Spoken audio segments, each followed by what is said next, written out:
तो भैया मतलब अभी स्क्रीनिंग के पार्ट में आपने कवर करा कि मतलब छोटे छोटे चेंजेस मतलब आपने करा।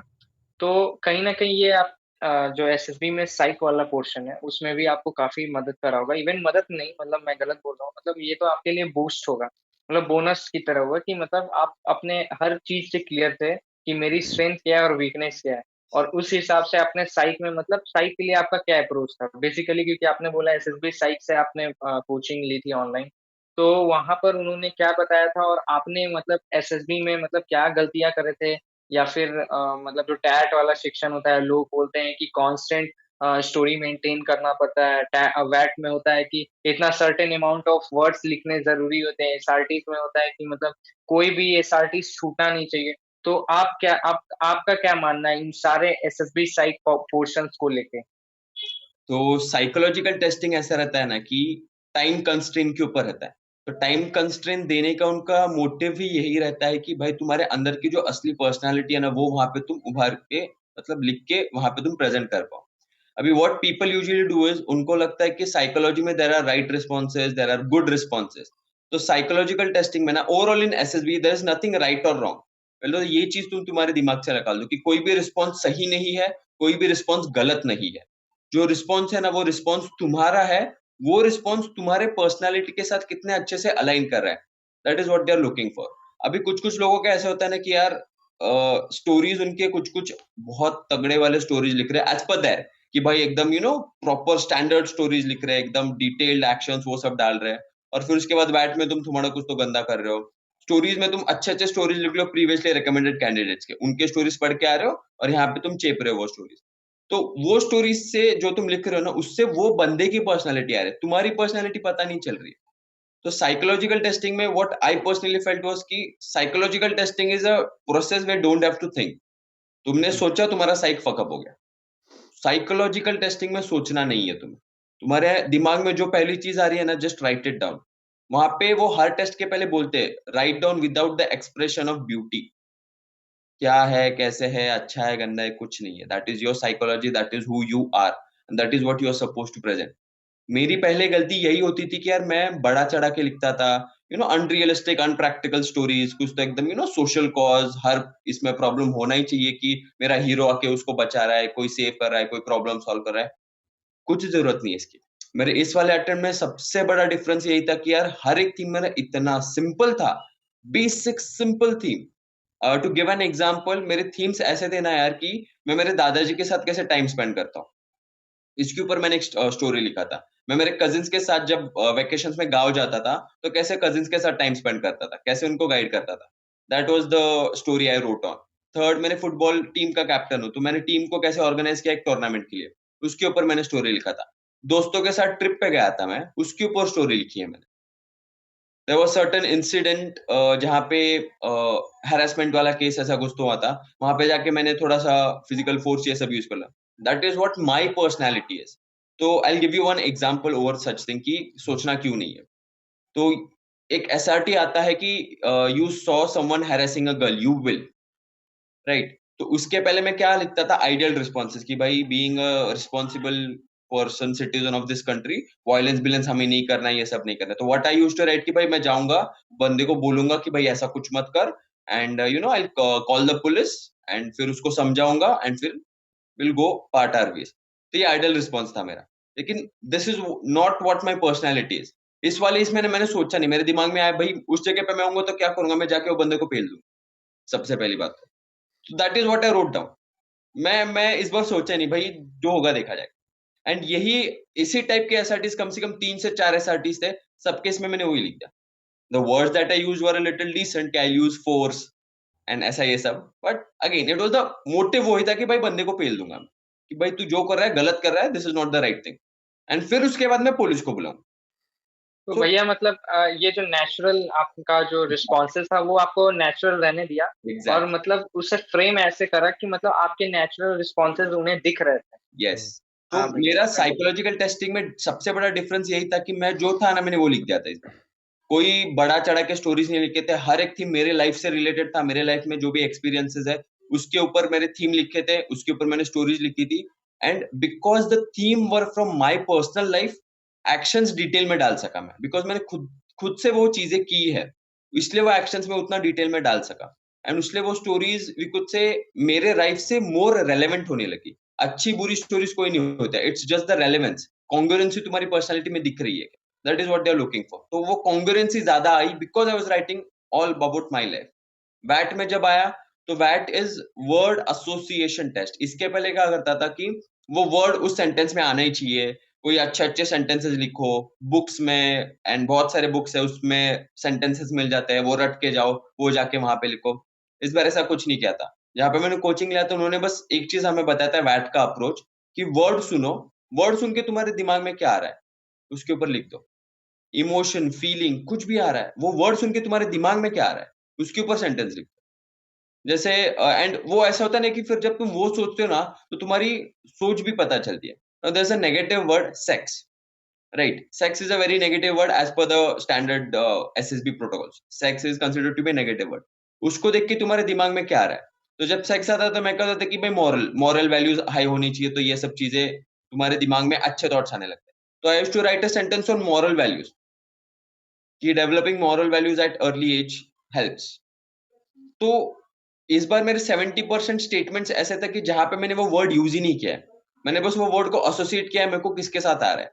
जब एक वर्ड आया था उसमें कि कुछ से backbone, backbone was the word, तो जैसे ही वो बैकबोन वहां पे फ्लैश हुआ ना, पता नहीं क्यों मेरे को मेरी माँ का चेहरा याद आया, मेरी माँ याद आई मेरे को। तो मैंने I wrote a sentence on my mother and I didn't even use the word backbone in that, I just wrote a sentence on mother. तो फिर What was that? What was that sentence, if you can sentence recall? Mother helps family to be on right track, something like that, ऐसे कुछ तो लिखा था। Okay, तो like mother was the centre of my that sentence. तो वो okay. ऐसा वो फिर वो है ना कि और एसोसिएटिंग बैकबोन किसके साथ एसोसिएट के, तो mother, so mother is like a backbone of the family. वो ऐसे सर को शायद समझ गया होगा। So this is what my approach for the bat was. तो इसके पहले ऐसा होता था मैं सोचने में टाइम वेस्ट करता था, तो मेरे 10-15 वर्ड्स मिस हो जाते, एंड ऐसे फिर घटिया घटिया सेंटेंसेस लिख देता था। इस वाले इसमें I just missed, I could say 2 sentences, 2 words I missed, एक तो डू था और एक कैन नॉट था, and that was towards the end, 57th and 59th word ऐसा कुछ तो था वो।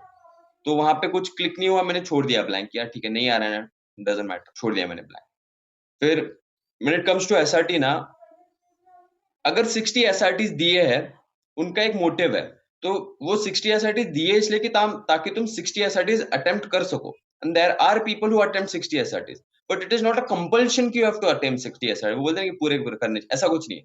आई डिड 45 एसआरटी दिस टाइम, तो इट्स नॉट कि तुम्हें पूरे करने भी है। And there are friends of mine जो 60 एसआरटीज करके भी रेकमेंड हुआ है। There is a friend of mine मेरे ही बैच में जो मेरे से कम करके रेकमेंड हुआ है, एंड देयर इज मी 45 करके मैं भी रेकमेंड हो चुका हूँ। And there are many such examples की जो सिर्फ 28 26 एसआरटीज करके भी रेकमेंड हुआ है। तो इट्स नॉट कि वन पर्टिकुलर थिंग कि तुम ये सही करो तो तुम रेकमेंड हो, या फिर ये इसमें तुमने अच्छा नहीं किया तो फिर तुम बाहर हो जाओगे, ऐसा कुछ नहीं रहता है। इट्स अ कॉम्प्रिहेंसिव टेस्ट, सारे चीजों का तुम्हारा ओवरऑल पर्सनालिटी देखी जाती है। एक चीज गलत किया इसका मतलब ये नहीं कि तुम बाहर हो, तो वो पूरा तुम्हारे कॉन्ग्रुएंसी लाना, that is what psychological testing is all about. और कॉन्ग्रुएंसी तुम तभी ला सकते हो when you have a fresh mind, जब तुम ओवरबर्डन नहीं हो बाकी सब चीजों से, जब तुम किसी और के स्टोरीज इधर लादने की कोशिश नहीं करो। तुम जो हो, तुम जैसे हो, खुद से सवाल पूछो, तुम जो हो जैसे हो, तुम ऑफिसर बनने के लायक हो। अगर आंसर यस आ रहा है तो तुम जो हो जैसे हो लिख दो, अगर आंसर नहीं आ रहा है तो that means you have to work on your personality and not this testing procedure. वो उसके ऊपर तुम्हें काम करना, तुम्हें पर्सनैलिटी के ऊपर काम करना। तो भैया आप एनसीसी में भी थे, तो आप एनसीसी का कितना क्रेडिट मानते हो अपने एसएसबी साइट के लिए और एनसी पूरे एसएसबी के लिए? एसएसबी के लिए नहीं, मैं मेरे लाइफ के लिए बोलूंगा भाई, NCC has been the game changer for me, because NCC भाई तुम्हें ना ट्रांसफॉर्म कर देता है if you are doing it in the right way ना। मखरा कैडेट्स भी रहता है कुछ कुछ की जो सिर्फ नाम के लिए एनसीसी करते हैं, लेकिन जो एनसीसी का ट्रू पोटेंशियल है ना भाई, इट इज इमेंस। जो अपॉर्चुनिटीज, जो एक्सपोजर एनसीसी तुम्हें देता है ना, वो कोई organisation to a young college graduate नहीं दे सकती। I tell you this very bluntly, NCC has been the game changer in my personal life. चाहे फिर वो मेरा पर्सनैलिटी डेवलपमेंट का चीज हो, फिजिकल फिटनेस इंप्रूव करना हो, आर्मी के स्टैंडर्ड्स तौर तरीकों से अवगत कराना, आर्मी असली में है क्या, उस चीज से मेरे को उसका एक रियल रूप दिखाना, कि एनसीसी में आर्मी क्या होता है एग्जैक्टली, वो पता कराना।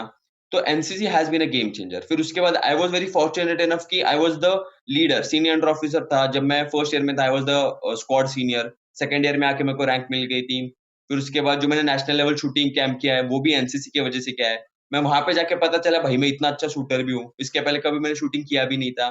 फिर उसके बाद देयर मेनी अदर अपॉर्चुनिटीज। एक आर्मी अटैचमेंट कैंप था, उसके अंदर मैं 500 cadet, I was the camp senior, तो 500 कैडेट मेरे अंदर थे। तो 500 बंदों को अकेले हैंडल करना, कुछ वहां पे सिचुएशंस ऐसे हुए थे मैंने अकेले हैंडल किया। That turned out to be motivation to other people. वो मेरे को इंस्टाग्राम पे मैसेज करते, सर आपने जो हुआ किया तो वो बहुत हमें अच्छा लगा देख के, आप हमें मोटिवेट करते हो ये सब करने के लिए। तो ये सब चीजें, ये पर्सनालिटी डेवलपमेंट का काम हुआ, एक लीडरशिप स्किल डेवलप करना। लीडरशिप स्किल डेवलप करना विद द आर्मी पर्सपेक्टिव कि भाई फौज में कैसा लीडर चाहिए, वैसा पर्सनालिटी डेवलप करना, वो सब चीजें एनसीसी ने करवाई। और एनसीसी में हमें दिखाया भाई आर्मी असली में होता क्या है। रगड़ा देना, नींद ना मिलना, कैसा भी खाना, कैसा भी सोना, going through the worst of the west with the smile, ये एनसीसी ने सिखाया। और जब ये सब प्रोसेस के थ्रू गया, तब दिल से और अंदर है भाई नहीं यही करना है मेरे को। बिकॉज यूजुअली रहता है ना कि कुछ कुछ लोग सब क्लियर कर देते हैं, एकेडमी जाते हैं और कुछ दिन बाद छोड़ के आ जाते हैं कि यार भाई अपने से ये होने वाला है नहीं। तो वो भी डाउट दिमाग से निकल गया कि यार सब कुछ तो हो चुका है, तो पता है क्या होने वाला है। और पता होने के बाद भी अगर तुम्हें वो चीज चाहिए होती है तो that means you truly want it. तो वो एक कॉन्फिडेंस आना एनसीसी की वजह से। एनसीसी भी has a game changer. And I would really urge to every single viewer of this video कि अगर तुम्हारे पास अपॉर्चुनिटी है तो गाइज कॉलेज टाइम में एनसीसी ज्वाइन करो, it is definitely gonna help you. Direct entry मिलेगी, एसएसबी का अपॉर्चुनिटी मिलेगी, वो सब साइड में रखो, लेकिन जो तुम्हारा पर्सनालिटी डेवलप होगा ना, that is going to be a game changer, not just in your defence approach but in your personal life, corporate life, किधर भी जाओगे ना, NCC is gonna help you tremendously. ये आपको वर्स्ट से वर्स्ट सिचुएशन में अच्छा इंसान बना कर लाएगी। ये मैं तो मतलब मैंने अभी तक जो मैं समझा आपकी बातों से।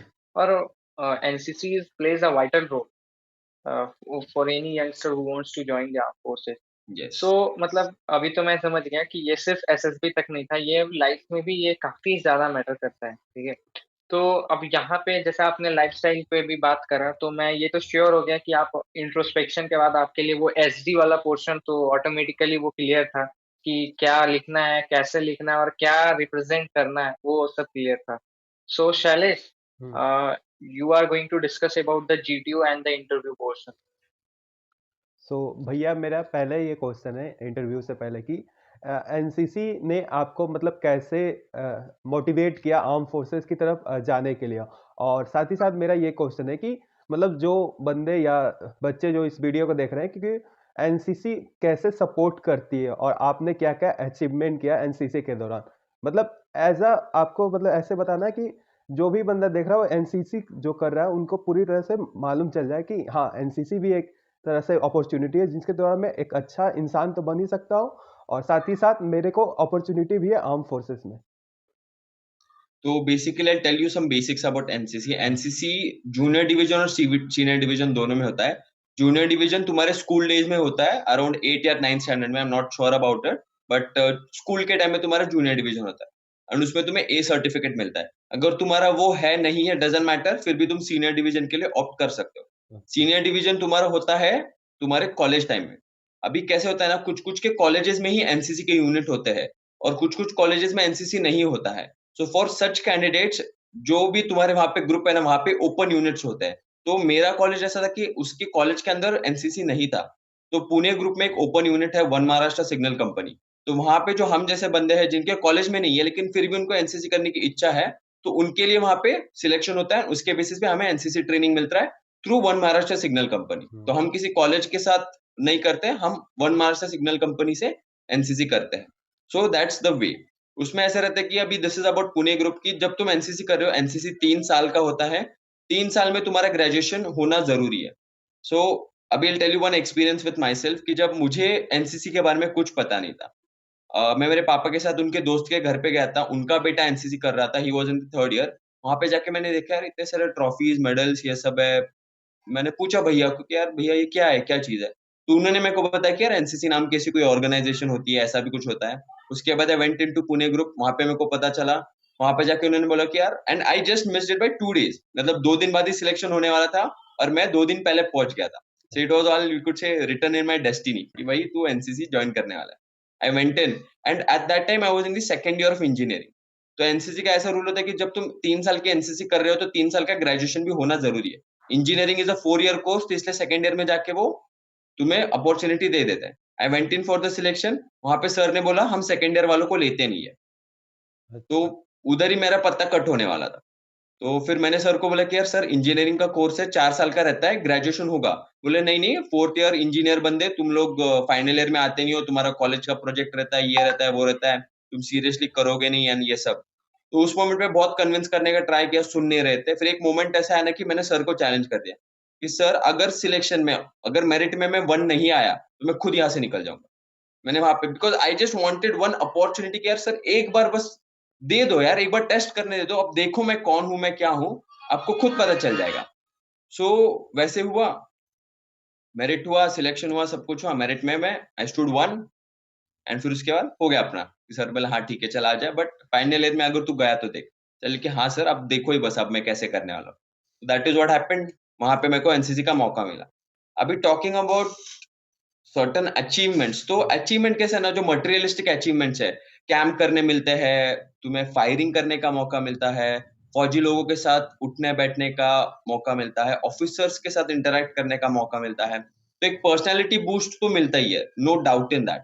लेकिन उसके साथ साथ तुम ऐसे लोगों से मिलते हो, लाइक माइंडेड लोगों से मिलते हो जिनको देश प्रेम ये सब चीजें रहते हैं. तो वो एक अलग ही भाईचारा बन जाता है. अभी एनसीसी के मेरे कुछ ऐसे दोस्त बन चुके हैं ना, 3 साल में हम इतने जिगरी हो चुके हैं कि भाई आज भी अगर किसी रात को रैंडमली मैं किसी को बंदे को कॉल, किसी के भी घर पे जा सकता हूँ, कुछ भी हो सकता हूँ. तो वो जो एक बॉन्डिंग बनती है दोस्तों के बीच में, हमारे एनसीसी कोर्समेट्स के बीच में, वो एक नेक्स्ट लेवल रहती है. कैंपिंग में जाके तुम और बहुत सारे लोगों से मिलते हो, नेशनल कैंप्स रहते हैं वहां पे, और देश के और लोगों से जुड़ने का मौका मिलता है. तो ये सब पर्सनैलिटी डेवलपमेंट में बहुत काम करता है. फिर उसके बाद बीइंग एन एनसीसी कैडेट तुम्हें बहुत सारे रोल्स एंड रिस्पॉन्सिबिलिटीज रहते हैं. सीनियर अंडर ऑफिसर रैंक्स रहते हैं, कैंप्स ऑर्गेनाइज करवाना, कैंप्स में छोटी छोटी चीजें करवाना, ड्रिल करवाना, लेक्चर्स लेना, लेक्चरेट ये करना. अभी लोगों को यूजुअली जीटीओ में लेक्चरेट में प्रॉब्लम आता है कि यार बात कैसे करें. Being NCC cadet, being senior under officer, बात करना तो मेरा दिन का ही, रोज का मेरा रूटीन था एनसीसी में. तो इसलिए मुझे उसमें that help me in my lecturette SSB में indirectly, because being a senior officer मुझे रोज लेक्चर देना पड़ता था, उनको रोज सिखाना पड़ता था. तो that played a role in my SSB process also. उसकी वजह से मेरा कम्युनिकेशन अच्छा हो गया था, पावर ऑफ एक्सप्रेशन बहुत अच्छा हो गया था. फिटनेस तो भाई पूछो ही मत, वहां पे तो रगड़ ही देते तुम लोगों को, तो फिटनेस भी बहुत तगड़ा हो गया था. तो ये सब चीजें होती. आर्मी के वैल्यूज, डिसिप्लिन क्या होता है, ऑर्डर फॉलो क्या करना होता है, ऑर्डर फॉलो करना क्यों इंपॉर्टेंट है, ये सब चीजें एनसीसी ने सिखाया हमें. फिर उसके बाद कमिंग टू द मेरे पर्सनल अचीवमेंट्स, तो I like to share one incident कि जब मैं आर्मी अटैचमेंट कैंप गया था बीईजी किरकी में, तो I was the camp senior वहां पे and there were around 500 cadets under me. तो वहां पे सुबह सुबह 5 बजे फॉलिन में 2 स्कूल के बीच में झगड़ा हो गया ओवर सम माइनर थिंग. और उस मोमेंट पे सुबह 5 बजे मैं वहां पे जाके अकेले ने वो झगड़े को सॉर्ट करवाया, पूरा सॉर्ट एकदम सुपर ऐसा एकदम ठंडा करवाया. And we went back to जो भी अपना काम था दिन का, उस पर निकल पड़े हम लोग. फिर जो हमारे वहां पे जो जेसीओ साहब थे, जो हमारे ऊपर अपॉइंट किए गए थे, उन्होंने ये सब चीजें देख ली थी शायद. तो उसके बाद जब मैं वापस आया, उन्होंने मेरे से मेरा नंबर लिया. वो उन्होंने बोला कि यार उनका बेटा भी है, डिफेंस के लिए ट्राई कर रहा है, ये सब कर रहा है. और वो सर मुझे देख रहे थे कि मैं कैसे खुद को कंडक्ट कर रहा था, कैसे खुद को पर्सनैलिटी को ये कर रहा था, कैसे लोगों को हैंडल कर रहा था, ड्रिल में, डिसिप्लिन में, यूनिफॉर्म, टर्न आउट, लंच के टाइम पे, डिनर के टाइम पे, सब कुछ कैसे हैंडल कर रहा था, वो सब देख रहे थे. तो उनको मेरे पे इतना भरोसा आ चुका था ना कि उन्होंने उनकी बेटी की रिस्पॉन्सिबिलिटी मेरे को दी. तो ये चीज सोचो कि यार एक बाप अगर उसके बेटे के फ्यूचर का जिम्मेदारी मुझे सौंपा रहा है कि भाई तू उसको गाइड कर, तो ये कितना बड़ा एक अचीवमेंट है, राइट? कि यार एक बाप को इतना भरोसा है कि भाई ये मेरे बेटे को सही गाइड करेगा. तो these are the achievements that you get in NCC. ऐसी ऐसी चीजें होती है वहां पे. तो जब मैं ड्रिल करता था वही उसी कैंप में, तो वहां पे जो ड्रिल जैसे थे उनको मेरा ड्रिल इतना पसंद आया. वहां पे जो रिक्रूट लोग हैं उनको डेमो दिखाने के लिए मुझे लेके गए थे कि भाई ये देखो, ये एक दिन ड्रिल करता है हफ्ते में और इसका ड्रिल देखो. उन्होंने मुझे उनके घर पे खाने के लिए इन्विटेशन दिया कि भाई खाना खाने के लिए आ जाए यार, मेरे बच्चों से तेरे को मिलाऊंगा. तो ये जो चीजें होती है ना, तो भाई अंदर से अच्छा लगता है यार, इतना कॉन्फिडेंस बूस्ट होता है ना तुम्हारा कि यार ठीक है रिटर्न नहीं क्लियर हो रहा है, पढ़ाई में अच्छे नहीं है, बट भाई बहुत अच्छे इंसान है हम लोग, जिंदगी में बहुत कुछ उखाड़ा है हम लोगों ने. तो ये कॉन्फिडेंस अंदर से आता है. और जब ये कॉन्फिडेंस आता है ना, तो ये indirectly it plays a role in your interview, in your overall SSB process. वो एक अंदर से कॉन्फिडेंस आता है कि भाई ठीक है, there are certain things that we have not done, but भाई जिंदगी में बहुत कुछ उखाड़ा भी है हम। मतलब जैसा कि आपने बहुत ही सारी बात बताई, मतलब फौजी एक तरह से बनाकर ही छोड़ते हैं, यस। सिर्फ एज अ मतलब बॉर्डर पे नहीं भेजते, और अच्छे इंसान तो बना ही देते हैं। तो भैया अब हम बहुत। लोग आते हैं मतलब इंटरव्यू पे। तो मेरा पहला क्वेश्चन ये है कि मतलब आपका इंटरव्यू मतलब कितने देर तक चला था, और ऑलमोस्ट ओवरऑल पूरा इंटरव्यू पीआईक्यू पर बेस्ड होता है, तो इस पर थोड़ा आप बताइए। तो मेरा interview went on for just 30 minutes, okay. Literally 30 minutes. इसके पहले कि मेरे हर एक interview 1 hour 30 minutes, 1 hour 20 minutes ऐसे होते थे, ये वाला इंटरव्यू बस 30 मिनट में खत्म हो गया। और मैं खुद कॉम्प्रीहेंड नहीं कर पाया था भाई इतने जल्दी कैसे खत्म हुआ। यूजुअली मेरे पहले इंटरव्यू ऐसे होते थे कि पीआईक्यू बेस्ड होते थे सीआईक्यू में, मतलब there was certain set of questions पूछते थे कि एक सर्टेन 10-12 क्वेश्चन पूछ लिए, फिर उसके बाद I used to start answering. इस वाले इंटरव्यू में ऐसा कुछ नहीं हुआ था। It was one on one question and it was a complete random interview. एक क्वेश्चन अगर वो मेरे पापा पे पूछ रहे हैं, तो नेक्स्ट क्वेश्चन जाके इंडस वाटर टीटी पे पूछ रहे हैं। फिर तीसरा क्वेश्चन पहले रेकमेंड क्यों नहीं हुआ, फिर उसके बाद रिटर्न क्यों नहीं क्लियर हुआ, एनडीए क्यों नहीं क्लियर हुआ, फिर राइफल शूटिंग किया है तूने तो कौन सा राइफल यूज किया है, फिर रेकमेंड हो गया तो कौन सा रेजिमेंट ज्वाइन करेगा। तो it was a complete random interview. तो उस चीज से मेरे को एक रियलाइज हुआ कि यार जब तुम, इसके पहले ऐसा होता था ना, I try to script my interview, यार ये सवाल पूछेंगे तो ये जवाब दूंगा, ये करूंगा तो मैं ऐसे ऐसे जवाब दूंगा। इस वाले इसमें था ना कि यार मैं बस दिल से जवाब दे रहा था, जो अंदर से आएगा ना भाई मैं बोले जा रहा था। और उसमें भी ना एक certain layer of you could say presence of mind होना चाहिए कि भाई क्या बोलना है और क्या नहीं बोलना है, उतना पता होना चाहिए। और वो तुम तब कर सकते हो जब तुम्हारा सेल्फ इंट्रोस्पेक्शन उस लेवल तक हो चुका है कि तुम खुद को पूरा अंदर बाहर से जानने लग चुके हो। उसके बाद तुम ये वहां पे अप्लाई कर सकते हो कि यार तुम्हें क्या बोलना है क्या नहीं बोलना है, वो तुम वहां पे उस मोमेंट पे कर सकते हो। तो पहले वाले इंटरव्यू में इस वाले इंटरव्यू में डिफरेंस यही था कि मैं जो भी आंसर दे रहा था दिल से दे रहा था। इसके पहले ऐसा होता था कि काउंटर हर चीज पे करता है वो। हम्म। एजुकेशन मेरा ऐसा एक पोर्शन है जहाँ पे that's not good achievement sir, it's average हो चुका है। 10th में 78% थे, 12th में 71.8 थे, ग्रेजुएशन में 64.9 थे। इंजीनियरिंग 4 साल का है, मैंने 5 साल में कंप्लीट किया है, 1 साल वाईडी भी हो चुका हूं मैं। एनडीए के लिए 1 साल गैप लिया था मैंने 12th के बाद में, फिर भी एनडीए क्लियर नहीं हुआ। तो एजुकेशन में तो मेरा भाई हालत खराब थी। हर टाइम मेरे को उसके ऊपर ग्रिल करते थे, और मैं ग्रिल करने के बाद प्रेशर में आ जाता था, और तब से मेरा इंटरव्यू डीरेल होता था। इस वाले इसमें भी सेम थिंग हुआ। The interview try to derail me, counter किया जा रहा है मेरे को, ऐसा ही was trying to demean me, किया भाई तूने जिंदगी में कुछ किया ही नहीं है। हम्म। वो मेरे को एजुकेशन के ऊपर ही लेके जा रहा था कि भाई नहीं तू कुछ किया ही नहीं है, ऐसा वैसा, तू कुछ डिसिप्लिन नहीं है, ब्ला ब्ला ब्ला ब्ला ऑल दैट शिट। तो वो एक मोमेंट ऐसा है ना उस मोमेंट की, यार ठीक है ठीक है, मैंने सुना सुना सुना। फिर उसके बाद मैंने ऐसे, और ये भी चीज मेरे दिल से निकली, मैंने सर को बोल दिया डायरेक्ट मुंह पे कि sir I agree that there are certain things that I have not been able to achieve in my life, but then there are certain things that I am able to achieve in my life, and that is the reason why I am sitting in front of you today giving this interview, while other 4 to 5 lakh aspirants are still outside that gate. तो जब मैंने उसको ऐसा ठोक के answer बोला ना कि यार ठीक है जिंदगी में कुछ नहीं किया, लेकिन जिंदगी में उखाड़ा भी बहुत कुछ है, इसकी वजह से आज आपके सामने बैठ के इंटरव्यू दे रहा हूँ।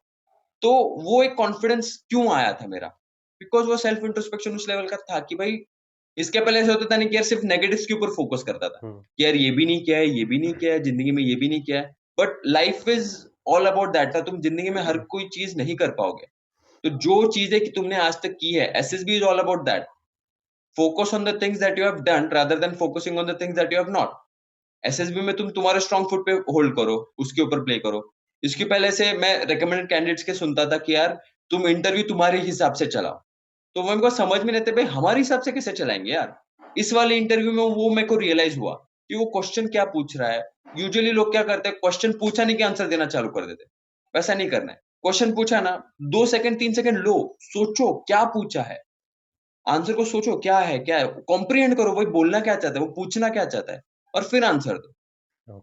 इस वाले इंटरव्यू में डिफरेंस यही था कि यार मैं एकदम शांत था, पहली चीज तो ये, बिल्कुल भी नर्वस नहीं नहीं कुछ नहीं। अभी जैसे हम लोग बात कर रहे हैं, this is how an interview suppose to be with the interviewing officer also. Unnecessary importance मत जोड़ो उस इंसान को, वो भी एक इंसान है, वो उसका काम करने बैठा है वहां पे, वो तुम्हें खाने नहीं वाला है वहां पे। तो जब चीजों को तुम अननेसेसरी इंपॉर्टेंस देते हो ना, तो वहां पे प्रेशर बिल्ड होता है। प्रेशर बिल्ड होता है तो तुम वहां पे तुम फिर कुछ तो अननेचुरल चीजें उसको इंप्रेस करने में लग जाते हो, बड़ा चढ़ा के बताना चाहते हो, वो सब होने लग गया। तो सबसे पहली चीज तो ये है कि भाई वो भी इंसान है, वो बस एक नॉर्मल बात करने आया है, वो बस मुझे जानने आया है। That is what he is doing. पहली चीज ये। दूसरी चीज की भाई जैसे नॉर्मल दोस्तों के साथ बात करते हैं ऐसे ही बात करो उसके साथ, but with a layer of filter. एक दिमाग में रखो भाई this is a formal interview, तो बस वर्ड्स का थोड़ा सा ध्यान रखो उस टाइम पे, बट मेंटालिटी सर की भाई बात करे, चिल में बात करे। ये हो गया। फिर थर्ड चीज की सेल्फ अवेयरनेस होने की वजह से पॉज लो, सोचो क्या पूछ रहा है एंड उसके अकॉर्डिंग फिर जवाब दो। जवाब खत्म हुआ नहीं कि आंसर देना, चलो नहीं, पहले सोचो क्या पूछ रहा है वो और फिर जवाब दो। और फिर उसके बाद और सबसे इंपॉर्टेंट चीज जो तुमने जिंदगी में किया है ना, उसके ऊपर कॉन्फिडेंस रखो। है भाई अपने अंदर वो कैपेबिलिटीज है कि हम ऑफिसर बन सकते हैं, और फिर उसके हिसाब से तुम वो इंटरव्यू को चलाओ। मतलब काफ़ी सारी चीज़ें मतलब बता दी। मतलब इस बार के जब आप रिकमेंड हुए तो उस समय आपने क्रॉस क्वेश्चन नहीं प्रिपेयर किया था, जो कि बहुत ही सारे एस्पायरेंट करते हैं इंटरव्यू में खास करके। सो मेरा नेक्स्ट क्वेश्चन ये है कि लगभग आपका जो सर्विसेज से क्वेश्चन फ्रेम हुआ होगा और एनसीसी से कुछ question, I am damn sure about that most of the question asked by the interviewer is from NCC. और यस। साथ ही साथ क्या उन्होंने कोई क्वेश्चन के लेकर कोई ट्रोल किया या रैंडमली पूरी तरह से मतलब लगातार क्वेश्चन पूछे ही जा रहे हैं, तो वो सब का कुछ खास एक्सपीरियंस आप बताना चाहते तो? हाँ, तो answering the first question that you asked me कि काउंटर किया नहीं किया, तो काउंटर कर रहे थे कि कोई भी क्वेश्चन पूछा ना तो उसके ऊपर काउंटर तो कर रहे थे। लेकिन इस बार इसमें ऐसा था ना कि यार सेल्फ इंट्रोस्पेक्शन हाई लेवल पे था, खुद के बारे में सब कुछ पता था। और interview 90% is all about you. तुमने जिंदगी में क्या किया है क्या नहीं किया है उसके ऊपर है। जीके एंड ऑल ये सब 10% है, वो सब बाद में की बात है। But main 90% is from your PIQ. तुमने क्या किया है जिंदगी में क्या नहीं किया है, उसको तुम्हारे बारे में कुछ पता नहीं है। तुम जो बोलने वाले हो वो उसी से लेने वाला है, तो उसके तुम्हें बारे में लिटरली कुछ भी पता नहीं है। He is a complete random stranger person. तो तुम जो बोलने वाले हो वो उससे तुम्हें जज करने वाला है। तो इतना चीज दिमाग में रखो। तो काउंटर तो किया था, बट अगेन इंट्रोस्पेक्शन था पूरा, तो काउंटर के भी जवाब अच्छे से दे पा रहा था मैं, कोई उसमें प्रॉब्लम नहीं है। सेकंड थिंग ये कि एनसीसी रिलेटेड क्वेश्चन पूछे थे। तो NCC related we could say camp के ऊपर क्वेश्चंस पूछे गए थे मेरे को। And I would say prepare ना करना इज नॉट द थिंग। कि प्रिपेयर करना है मतलब कैसे करना है भाई, तुम तुम्हारे पीआईक्यू लिख रहे हो ना। मैं ऐसा करता था कि मैं प्रीवियसली मेरे पीआईक्यू लिख देता था। जब मैं घर पे ही हूं ना, प्रैक्टिस कर रहा हूँ हाँ। एसएसबी का, मैं मेरा पीआईक्यू लिख देता था। मैं जहाँ पे जैसे जब एसएसबी जाऊंगा तब लिखने वाला, वैसे मैं मेरा पीआईक्यू लिखता था। एंड उसके ऊपर फिर मैं देखता था कि क्या क्या है, और उसमें फिर क्या क्या क्वेश्चन मेरे को पूछ सकते हैं। टेंटेटिव क्वेश्चंस क्या क्या पूछ सकते हैं मेरे को, मैंने जो भी पीआईक्यू में लिखा है। तो उसका टेंटेटिव एक बेसिक नॉलेज में खुद को एक्वायर करता था उस नॉलेज के साथ। अभी पीआईक्यू में हम वही लिखते हैं जो हमने किया है। बस फर्क ये होता है ना कि कभी कभी कुछ कुछ चीजें ऐसी होती है जो बहुत टाइम पहले की है हमने। जैसे एनसीसी वो सच थिंग कि 2 साल पहले हो चुके, मैं 2 साल पहले पास आउट हो चुका हूँ एनसीसी से। तो ओके। उसमें का कुछ नॉलेज ऐसा होगा कि मेरे को उस मोमेंट पे याद ना आए, याद आए, ऐसा हो सकता है। तो इसलिए just keep on brushing up that knowledge, कि तुमने पीआईक्यू में जो भी है उस नॉलेज को ब्रश अप करते रहो। नेशनल लेवल शूटिंग कैंप किया था वो 3-4 साल पहले किया था। उसमें वो जो डिटेल्स रहते हैं उसके, जो इंटरव्यूअर एक्सपेक्ट करता है, इस मोमेंट पे मेरे को डायरेक्टली याद आना इट्स नॉट पॉसिबल। उस चीज को थोड़ा सा ब्रश अप करो कि भाई क्या क्या किया था, कैसे कैसे किया था। तो ये सब चीजें हुई थी एनसीसी के ऊपर। फिर ये आज मैं अबाउट माई कैंप का एक्सपीरियंस, कि एनसीसी में कैंप कौन से किए, उसमें थोड़ा डिटेल में पूछा। खुद ने कैंप किया है, क्या क्या किया है, कैसे किया, सब पता था, और ब्रश अप भी किया था, तो इसलिए आंसर्स अच्छे से दे पाया। Same thing national level shooting camp किया है, तो उसके ऊपर फिर राइफल के बारे में पूछ रहा था, कौन सी यूज की, क्या क्या कैलिबर था, कितना डिस्टेंस था, एंड एवरीथिंग। तो वो सब किया था, उसके आंसर दिया। एंड ये चीज ऐसे रहता नहीं कि यार कॉन्ग्रुएंसी जोड़ने का है, तुमने अगर वहां पे लिखा है ना तुम्हें वो आना चाहिए। हाँ। आई give you one more example कि रीडिंग का रहता है पीआईक्यू में। रीडिंग एज अ हॉबी बहुत लोग लिखते हैं, but they are not like a proper reader. मैं भी वैसे टाइप में आता हूँ, मैं कभी कभी तो भी पढ़ता हूँ, और मेरे बुक्स भी ऐसी है ना, मेरा genre is like very war वाले, एंड कारगिल, ये ऐसे सब वाले बुक्स पढ़ते रहता हूँ मैं। India's most fearless one, India's most हाँ। फियरलेस टू, ऐसे वाले। तो ये सब, और वो कभी कभी तो भी पढ़ता हूँ। तो मैं वहां पे उसमें लिख देता था कि रीडिंग एज माई हॉबी। और जब रीडिंग के ऊपर क्वेश्चन पूछ रहे तो कुछ नहीं आ रहा है मेरे को, बिकॉज आई एम नॉट ऐसा प्रॉपर रीडर नहीं हूं ना, मैं कभी तो भी पढ़ता हूँ। और जब मैं वहां पे वैसे बोलता था तो वो थे भाई ये बोस्ट कर रहा है, हाँ। या फिर उसको कुछ पता है नहीं, ये लिखता नहीं। इस वाले इसमें मैंने रीडिंग लिखा ही नहीं। मैंने लिखा जो मेरे स्ट्रॉन्ग पॉइंट्स है। Tracking is one of my hobbies, ukulele बजाता हूँ, that is one of my hobbies, singing करता हूँ, that is one of my hobbies. तो वो मैंने चीजें लिख दी जो मेरे को आती है, अच्छे से आती है, वो चीज लोगों, अगर वो कोई भी चीज तुम पीआईक्यू में लिख रहे हो, तुम्हें उसके बारे में पता होना ही चाहिए। अगर तुम्हें उसके बारे में पता नहीं है, नहीं। आधा अधूरा पता है, फिर भी मत लिखो, पूरा पता है तो ही लिखो। तो that is about the interview वाला। ओके, सो भैया अब हम मूव करते हैं सेकंड पार्ट पे जो कि जीटीओ है। तो सबसे पहले हम लोग जो नरेशन का पार्ट है वो उस पर आएंगे। आप एनसीसी में अंडर ऑफिसर थे, तो मतलब आपका तो नरेशन में उतना प्रॉब्लम भी नहीं आएगा, लेकिन जो जीडी और लेक्चरेट का जो डिमांड है, खास करके जो करेंट सिचुएशन है उस पर आप मतलब कैसे समय देते थे, आपका क्या अप्रोच होता था? और साथ ही साथ इसमें एक और क्वेश्चन है कि जो मतलब आपके तरह इन्वायरमेंट में नहीं रहे हैं, उनको क्या अप्रोच करना चाहिए, उनको कैसे प्रिपेयर करनी चाहिए जीडी और लेक्चरेट के लिए? तो जीडी और लेक्चरेट, सिर्फ not just this part but overall GTO part ना, एक चीज जीटीओ के बारे में समझो तुम लोग, जो मुझे समझा है कि जीटीओ इज द ग्रुप के साथ तुम्हारा कैसा बिहेवियर है, that is the main thing, कि तुम ग्रुप के साथ कैसे बिहेव कर रहे हो, that is what they are looking for. और वो फाइंड आउट करने का उनके बहुत सारे टेक्निक्स है। फिर जीडी होता है, जीडी में कैसे बात करते हो, क्या पॉइंट्स डालते हो। लोगों का यूजुअली ऐसा पर्सपेक्टिव बन जाता है कि यार तुम्हारे पास फैक्ट्स है, तुम्हारे पास अच्छे अच्छे फैक्ट्स, फिगर्स, नॉलेज है, लेकिन वो तुम नॉलेज अच्छे से पोर्ट्रे नहीं कर पा रहे हो, ग्रुप के साथ अच्छे से बात नहीं कर पा रहे हो, ग्रुप के साथ जेल नहीं कर पा रहे हो, तुम किसी का सुन नहीं रहे हो, बस खुद के पॉइंट्स पॉइंट्स तुम्हारे बहुत अच्छे हैं, मतलब भाई you are UPSC level candidate, तुम्हारे पॉइंट्स मतलब भाई शायद वो एसएसआर तक को पता ना हो पॉइंट्स, लेकिन तुम किसी और का सुन नहीं रहे हो, बस तुम तुम्हारे पॉइंट्स बोले जा रहे हो, बोले जा रहे हो, उसका कोई मतलब ही नहीं है यार। SSB is not the test of your knowledge. SSB is the test of your personality.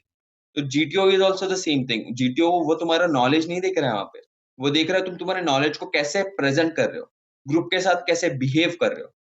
तो that is what you are looking for. अभी coming to the second part कि मैंने कैसे प्रिपेयर किया था, तो जीडी एंड ऑल ये सब ग्रुप का बिहेवियर कैसे बनता है जब तुम ग्रुप के साथ रहते हो। तो स्पोर्ट्स में टीम स्पोर्ट्स खेलता हूँ, फुटबॉल आज भी खेलता हूँ, ऑफिस मीटिंग्स ये सब रहता है, दोस्तों के साथ रहना, जितने तुम मेरे दोस्तों का 10 स्टैंड का ग्रुप है, 10-12 लोगों का, उनके साथ फ्रीक्वेंटली बाहर जाते रहते हैं हम लोग। तो वो सब चीजें से कैसे है ना कि वो नेचुरल बिहेवियर बन जाता है। घर पे जब मेहमान आते हैं, रिलेटिव्स, कजिन्स, उनके साथ टाइम स्पेंड करना, लोगों के साथ टाइम स्पेंड करना, उससे तुम्हारा ग्रुप बिहेवियर सुधर जाता है। तो ग्रुप बिहेवियर बेसिकली क्या रहता है, सबके साथ अच्छे से रहो, मिलजुल के रहो, खुद के पॉइंट्स भी डालना सीखो, जो दूसरा बोल रहा है वो सुनना भी सीखो। सुनना is a very underrated skill, listening is one thing जो एसएस में बहुत कम होता है।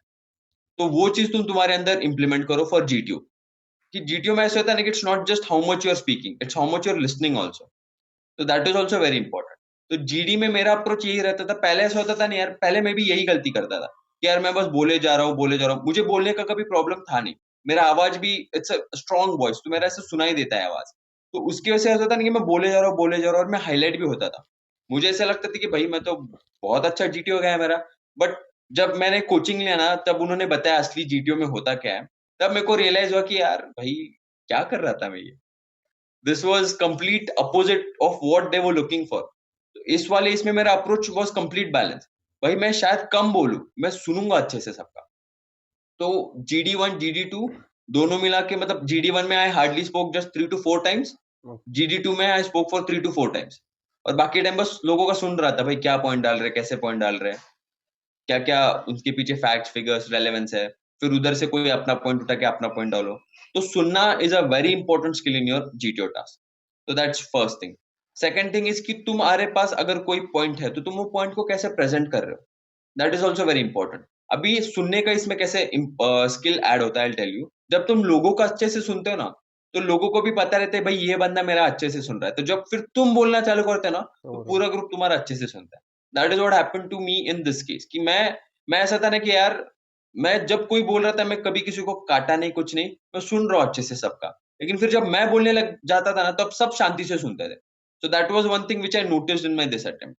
और इस चीज का इंपॉर्टेंस मुझे कमांड टास्क में भी पता चला, जब मेरे को आउट ऑफ 10 पीपल 8 लोगों ने मेरे को कमांड टास्क में बुलाया था एज अ हेल्पर, 8 लोगों ने। वो जीटीओ तक सब परेशान हो गए थे कि भाई एक काम कर, तू इधर ही रुक जा, मैं टेस्टिंग वालों को बुला लेता हूँ। वो एक मिनट उसने मेरे को रिएक्शन भी दिया, लेकिन भाई ठीक है चलो। तो ऐसे भी सीन हुआ है। तो listening is a very important skill in your GTO task. And अभी जिनको मेरे जैसा एनवायरमेंट नहीं है उनको कैसे प्रिपेयर करना है जीटीओ के लिए, जीडीज के लिए स्पेसिफिकली।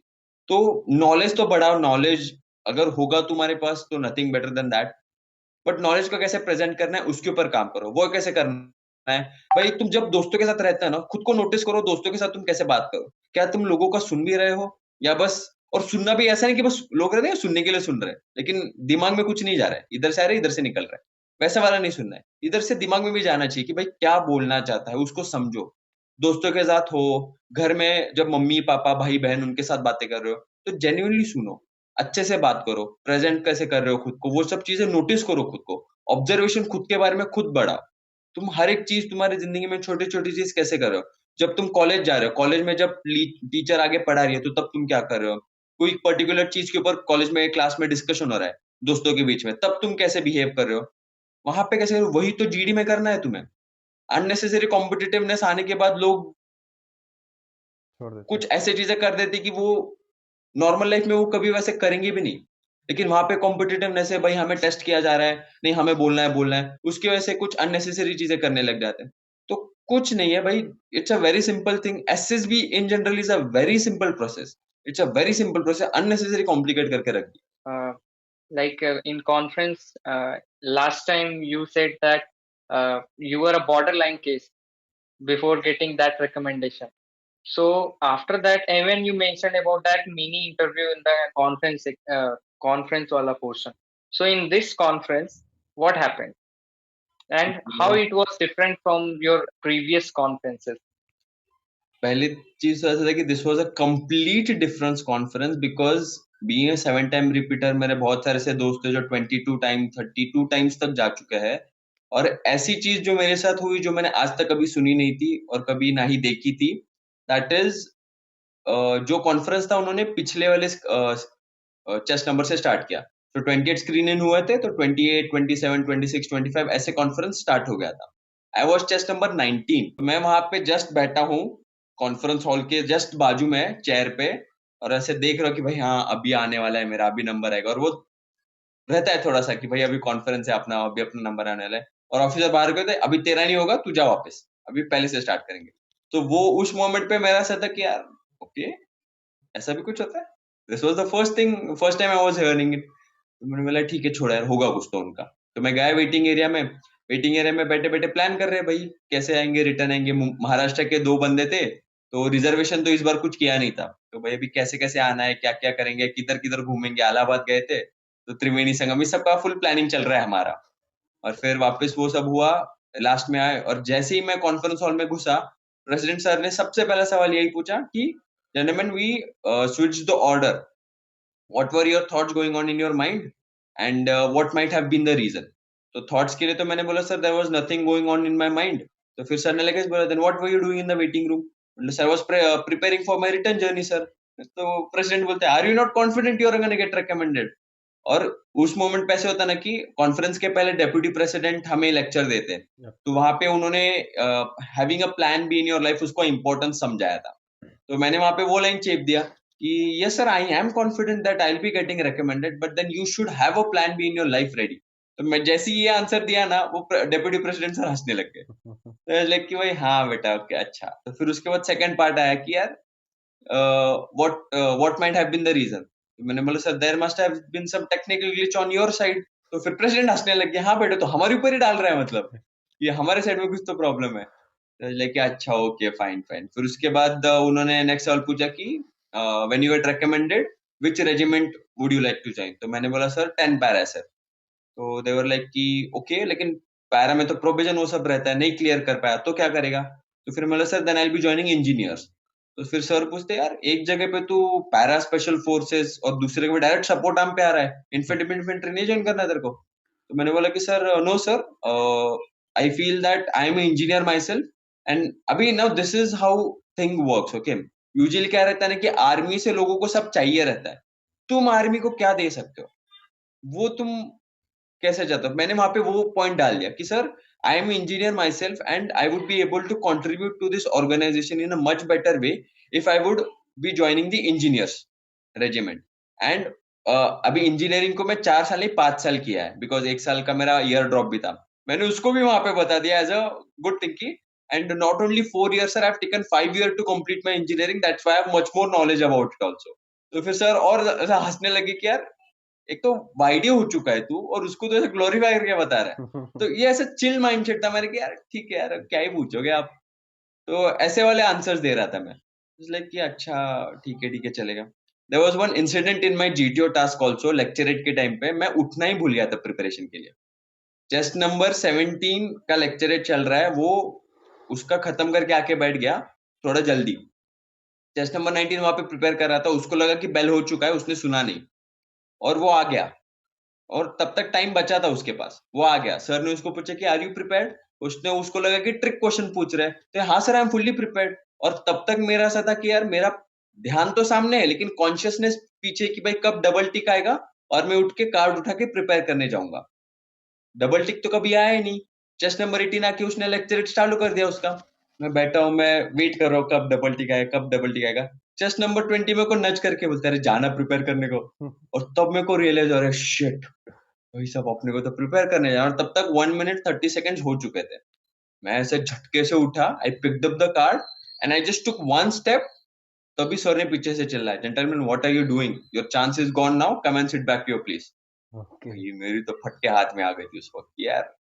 मेरा जीडी, जीपी, पीजीटी सब इतना अच्छा गया था, लाइक यार क्या बकचोदी कर दी है। लाइक यार ठीक है चलो, अभी जो हो गया सो हो गया, आके बैठ गया हम वहां पे। एंड फिर उसके बाद फिर चेस्ट नंबर 18 का लेक्चरेट हुआ, वो आके बैठ गया। फिर सर ने क्वेश्चन पूछा, gentleman if you are not listening to the instructions who is at loss. और ऊपर से मैं ठहरा रिपीटर, ये सब चीजें करके आ चुका हूँ, फिर भी मैं सुन मतलब मिस कर दिया मैंने वो। तो मेरे को उस टाइम में मैं सदमे में था, मैंने कुछ आंसर ही नहीं दिया, मैं से शांत बैठा हूँ। तो सर ने थोड़ा हाई पिच में पूछा, gentleman who is at loss. तो फिर मैंने बोला sir we are at loss sir. तो फिर वैसे ग्रुप का एड्रेस करते हुए, I don't want your friend to get loss, that's why I give him full 3 minutes to prepare. तब ओके। थोड़ा जान में जाने की चलो एटलीस्ट चांस तो दे रहे। And that is the time मैंने थॉट कि भाई no this is my opportunity, this is the time कि भाई अब मैं जाऊंगा तो ऐसा लेक्चर दूंगा ना कि सर भी बोलने चाहिए यार ठीक है गलती की इंसान ने, लेकिन गलती के साथ उभरा। This has been the highlight of my life itself, कि भाई मैंने जिंदगी में बहुत गलतियां की है, बहुत गलतियां की है, लेकिन वो गलतियों से मैं सीखा हूं, इसलिए आज मैं यहाँ पे हूँ। और वही चीज मैंने गलतियां बार बार नहीं दोहराई है। तो इस बार भी लेक्चर में गलती हो गई, भाई ठीक है गलती सब हर इंसान करता है, मैं भी इंसान हूँ। तो मैंने गलती की, लेकिन गलती के बाद तुम क्या कर रहे हो, that is what really matters in life, in SSB, everywhere. तो मैं गया, लेक्चरेट का कार्ड देखा, टॉपिक्स थे, प्रिपेयर किया एकदम तगड़ा वाला, और 2 मिनट में वापस आ गया। और वो उसका मोटिव ऐसा था कि सर को दिखाना था, अगर मैं उस वक्त भी गया रहता ना, I would have prepared pretty well. तो मैं वापस आया, सर ने पूछा आर यू प्रिपेयर्ड, मतलब yes sir I M prepared. वापस आया सामने, and the first thing that I said was friends sorry for the delay from my side. गलती कर रहे हो उसको एक्सेप्ट करो, अपोलोजाइज करो। मैंने जैसे ये चीज बोला, सर ने कुछ तो नोट डाउन किया। तो गलतियों को छुपाओ मत, गलतियों को एक्सेप्ट करो भाई, बिकॉज उनको पता है कि इंसान है, गलती करने वाला है। तो गलतियों को छुपाओ मत, एसएसबी में नहीं, जिंदगी में नहीं, गलतियों को छुपाओ मत, गलतियों को एक्सेप्ट करो। और फिर ये हुआ, वंस दैट हैपेंड, लेक्चरेट हुआ। लेक्चरेट इतना, this was my best lecturette, अब तक का best lecturette. Facts, figures, personal experiences, सब कुछ उसमें प्रॉपर स्ट्रक्चर में किया। प्रॉपर ऐसे मैंने थैंक यू बोला और ठक ठक 3 मिनट का बेल बजा। It was like that pitch perfect. वैसे हुआ, आके बैठ गया। फिर जब ये हुआ लाइक कि हाँ अब आया मजा। अब ये ऐसी चीज हुआ था, this was kind of a mistake, this was a blunder, if we look at that way. तो मैंने वो चीज कॉन्फ्रेंस में प्रेसिडेंट को भी बता दी कि यार मैंने मेरे से ये गलती हो गई थी। तो फिर ये ऐसा चीज था कि यार ठीक है बंदा गलती कर रहा है, लेकिन वो गलती को सीख भी रहा है, गलती से वो गलती को एक्सेप्ट भी कर रहा है, वो छुपा नहीं रहा कुछ। और ऐसे होता है ना कि एसएसबी में there is nothing sure shot things to get recommended, but then there are certain sure shot things which will get you the non recommendation वाला tag, and that is lying. चीजें छुपाना, चीजें ओवर करके बताना, बढ़ चढ़ के बताना। ये चीजें ऐसे नहीं है कि यार तुम झूठ बोलोगे, चीजें बढ़ चढ़ के बताओगे ना, तुम श्योर शॉर्ट रिजेक्ट। तो this is what I avoided in my this attempt. And फिर हो गया, फिर कॉन्फ्रेंस में फिर बाकी के वही बात कि खाना कैसा था, ब्ला ब्ला ब्ला ब्ला, ऑल दैट नॉर्मल वाले क्वेश्चन। एंड होने के बाद मैं बाहर निकला। अभी बाहर निकलते टाइम ना देयर वाज वन इंसिडेंट कि हमारी जो जीटीओ सर थे ना, वो लेफ्टिनेंट कर्नल थे, और एक सीनियर जीटीओ मैम भी थी वहां पे। तो वो सब हुआ और मैं जस्ट बाहर जा ही रहा था, I was the last person. और जो इलाहाबाद बोर्ड का ये है ना, वो थोड़ा सा स्लो बंद होता है दरवाजा। मैं बाहर निकला, मैं बंद करने ही वाला था वहां पे, तब तक अंदर से आवाज, नहीं बंदा तो तगड़ा है, वो जीटीओ मैम ने बोला। वो जब मैंने सुना ना कि जब जीटीओ मैम ने उन्हें बंदा तगड़ा है, तब मेरे को अंदर से जो कॉन्फिडेंस आया, तब मेरे को पता चला भाई दिस इज इट। एंड तब अंदर से भी आवाज आई थी कि यार this was the best attempt I had ever given. And तब अंदर से आवाज आई कि यार अगर इस अटेम्प्ट में तू रेकमेंड नहीं हुआ ना, भाई तू फौज के लिए बना ही नहीं है। तो फिर वैसे हुआ, गए वेटिंग रूम में, एंड देन फिर रिजल्ट्स अनाउंस हुए, and I was confident enough कि भाई इस टाइम तो अपना चेस्ट नंबर आने वाला तो मतलब काफी मजेदार कन्वर्सेशन था, और आपने जिस तरह से अपनी जर्नी को बताया वो भी काफी ज्यादा मतलब इंस्पिरेशनल, मोटिवेशनल, मतलब जो बोले वो कम है। तो भैया मतलब सबसे सबसे पहले तो मैं आपको धन्यवाद करना चाहूंगा कि आपने हमें मतलब हमें अपना टाइम दिया आपने। तो लास्ट मैसेज उन लोगों को जो लगे हुए हैं, और उन लोगों के लिए भी जो आने वाले टाइम में उनके लिए ये फर्स्ट अटेम्प्ट हो सकता है, या फिर जो रिपीटर्स है, आई होप यू अंडरस्टैंड। है। Yes. So last message to them. तो last message not just for SSB but overall जो मैंने सीखा है अब तक के मेरे लाइफ के जर्नी से, वो है कि यार तुम दुनिया को उल्लू बना सकते हो, खुद को कभी उल्लू मत बनाओ। क्योंकि जिस दिन तुम खुद को उल्लू बनाना चालू कर दोगे ना, उस दिन तुम्हारा लाइफ का वो डीरेल वाला प्रोसेस चालू हो जाएगा। मैंने वो चीज खुद के साथ किया था, खुद को झूठ बोलता था, खुद को गलत दिलासे देता था, टाइम नहीं है, ये नहीं है, वो नहीं है, इसलिए नहीं कर पा रहा हूँ। खुद से कभी झूठ मत बोलो। तुम खुद के साथ साथ है ना, be as much as truthful you can. खुद के साथ ब्रूटली सच रहो, और फिर सी द लाइफ हैपन यार, तुम ट्रांसफॉर्म हो जाओगे पूरा।